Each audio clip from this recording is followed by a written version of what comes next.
Il est 12h30, voici les titres du journal.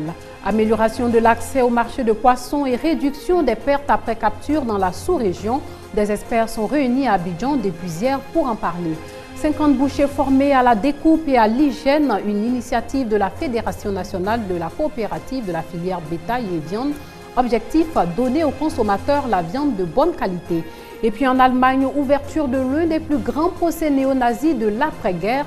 Une femme comparaît, elle est accusée d'avoir tué 8 personnes parce qu'elles étaient turques. Madame, Monsieur, bonjour, bienvenue dans le 12h30. La Côte d'Ivoire perd beaucoup de poissons après leur capture, une perte qu'elle peut éviter. Des experts sont à Abidjan depuis hier pour colmater les brèches, mais aussi renforcer les capacités nationales en assurance qualité de produits halieutiques. Le point avec Grace Kando et Hamza Diaby. Les acteurs de la pêche en Afrique face à des difficultés. En cause, les exigences internationales très élevées quant à la qualité et à la sécurité sanitaire des produits. Au niveau de la capture du poisson, 20 à 50% de pertes sont enregistrées, ce qui constitue un réel gâchis. Le ministère des Ressources animales et halieutiques a initié un atelier pour trouver des solutions à ces préoccupations. Cet atelier se veut un forum de validation et de lancement officiel de la diffusion active d'une nouvelle technologie pour réduire les pertes après capture des matières premières, pour ajouter de la valeur aux produits finis et promouvoir la protection de l'environnement. Cet atelier réunit des experts venus de différents pays subsahariens. Il compte une quarantaine de participants. C'est un atelier de taille qui va montrer tout ce qui est innovation technologique. Il y a beaucoup de pays qui ont sollicité, qui ont même payé. Il y a des gens qui ont payé, il y a des projets qui ont sponsorisé pour que des gens viennent suivre, voir comment ces améliorations, les innovations technologiques, le séchage, le fumage, comment maintenant ça se déroule pour avoir les normes. Cet atelier était intéressant puisque permet de montrer au grand public l'importance du secteur des pêches dans l'économie de la Côte d'Ivoire. Ce secteur est porteur, mais il y a des faiblesses dans ce secteur qu'il faut arriver à réduire et même à faire disparaître. À l'issue de 6 jours de travail, les experts et les participants décideront ou non de se retrouver pour un nouvel atelier de travail sur la pêche. Comment améliorer les techniques de découpe de viande et l'hygiène dans les boucheries?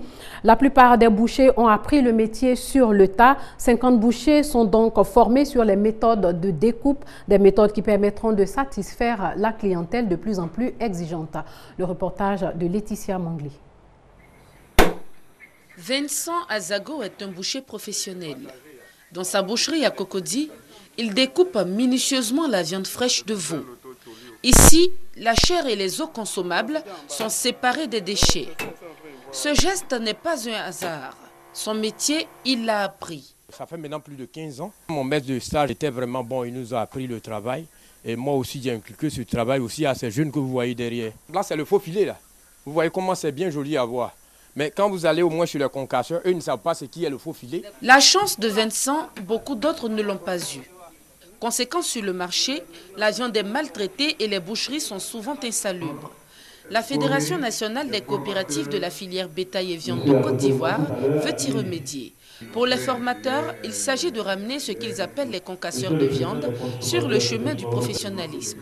50 personnes sont donc en formation pendant 5 jours sur les techniques de découpe et les règles d'hygiène. Nous remarquons sur le terrain que ce n'est pas des professionnels qui sont sur le terrain, c'est des gens qui pratiquent comme ils veulent.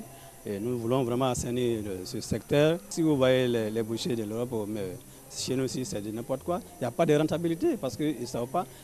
Quand ils découpent, ils se retrouvent souvent avec les os, ils ne savent pas comment l'utiliser. Et en fin de compte, c'est le client qui perd parce que le poids n'arrive pas. Une formation nécessaire, d'autant plus que le secteur est en plein essor.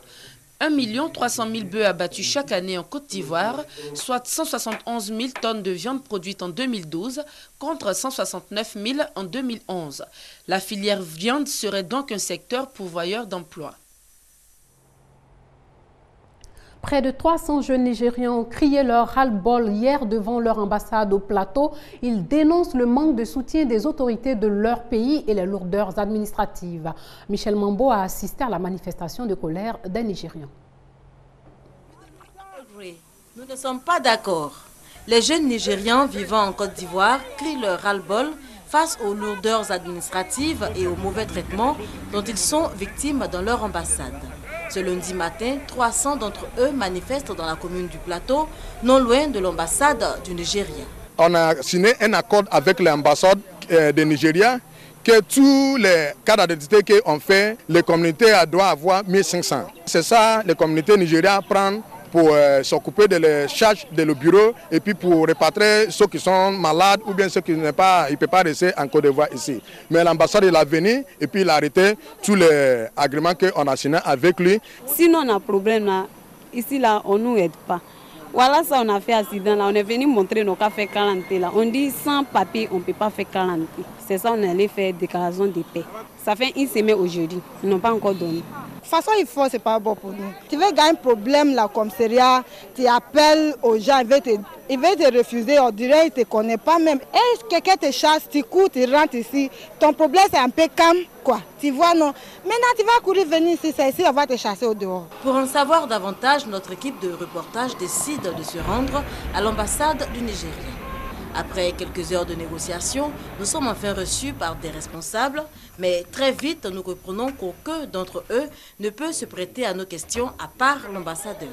Mais il est absent. Toutefois, nous confirme-t-on, des discussions seront entamées avec les manifestants. De longues heures après, toujours rien, les manifestants n'entendent pas lâcher prise. Au Maroc, création d'une nouvelle académie de formation de football par l'ex-international, la mairie Crimou. Son objectif est d'inciter les enfants à pratiquer ce sport.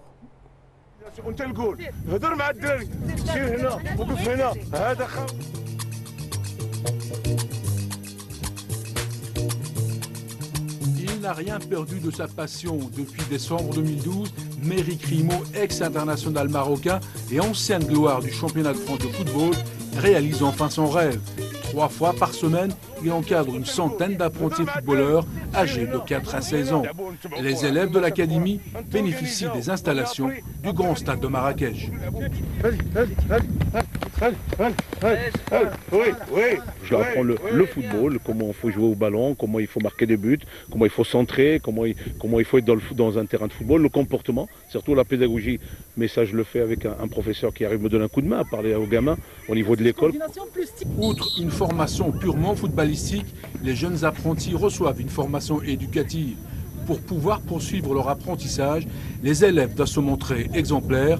Les notes scolaires sont un critère de sélection.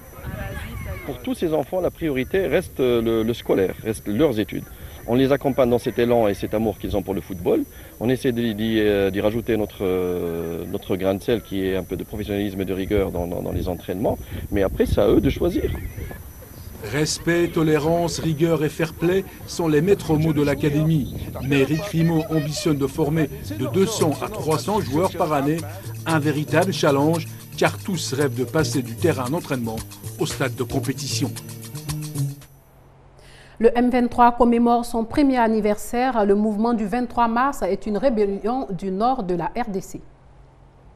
Lorsqu'il annonce sa création, le mouvement du 23 mars ne dispose à l'époque que de peu d'hommes et peu de moyens.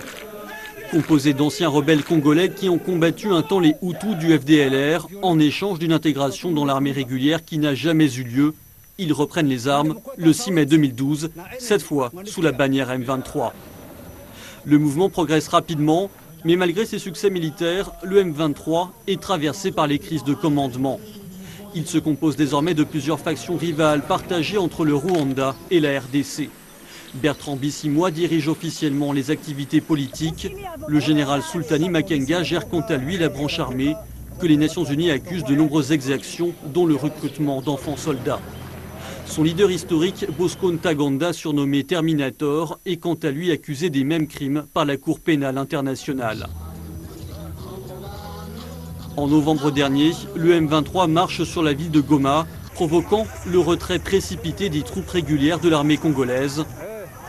Après d'âpres négociations, il se retire finalement pacifiquement 10 jours plus tard, sous pression des pays de la région, non sans repartir chargé de matériel militaire et administratif. Aujourd'hui, les négociations à Kampala avec les autorités de Kinshasa sont dans l'impasse.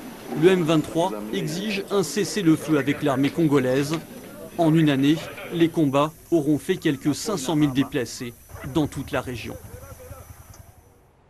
En Allemagne, une femme comparée pour le meurtre de 8 Turcs, le plus grand procès néo-nazi de l'après-guerre. Cette femme faisait partie du trio néo-nazi baptisé Clandestinité nationale socialiste.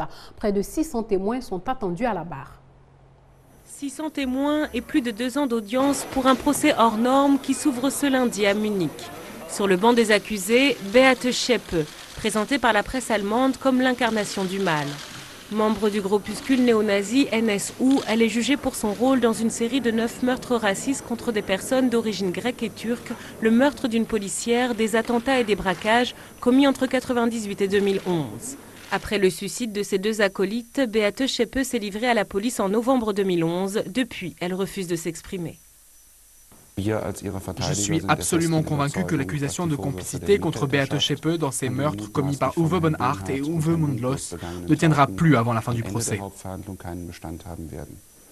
4 autres personnes accusées de complicité comparaissent aux côtés de Beate Zschäpe. Beaucoup de monde pour un procès entouré de scandales. La police et les renseignements intérieurs sont soupçonnés de graves dysfonctionnements et d'un aveuglement coupable. Car longtemps, les familles des victimes ont été accusées à tort et jamais la piste xénophobe n'a été explorée.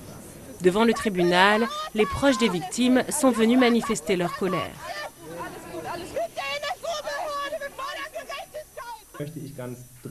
Nos clients attendent des clarifications. C'est pourquoi je veux pousser dans leur retranchement certains hommes politiques et certains médias qui disent que les erreurs commises par l'État dans cette enquête n'ont pas leur place dans ce procès. En avril dernier, la chancelière Angela Merkel avait présenté ses excuses à l'ONU pour les erreurs commises durant l'enquête. Pour une grande partie de l'opinion publique, ce procès doit permettre une discussion sur le problème de la violence d'extrême droite et du racisme en Allemagne. Sachez qu'une conférence internationale se tient à Londres aujourd'hui sur la Somalie. Il s'agit pour l'ONU, l'Union africaine, la Banque mondiale et même la Ligue arabe d'apporter leur soutien pour la reconstruction de ce pays dévasté par plus de 20 années de guerre civile. Enfin, le Bangladesh baigne dans la violence après une manifestation d'islamistes qui a dégénéré. Il y a 32 morts.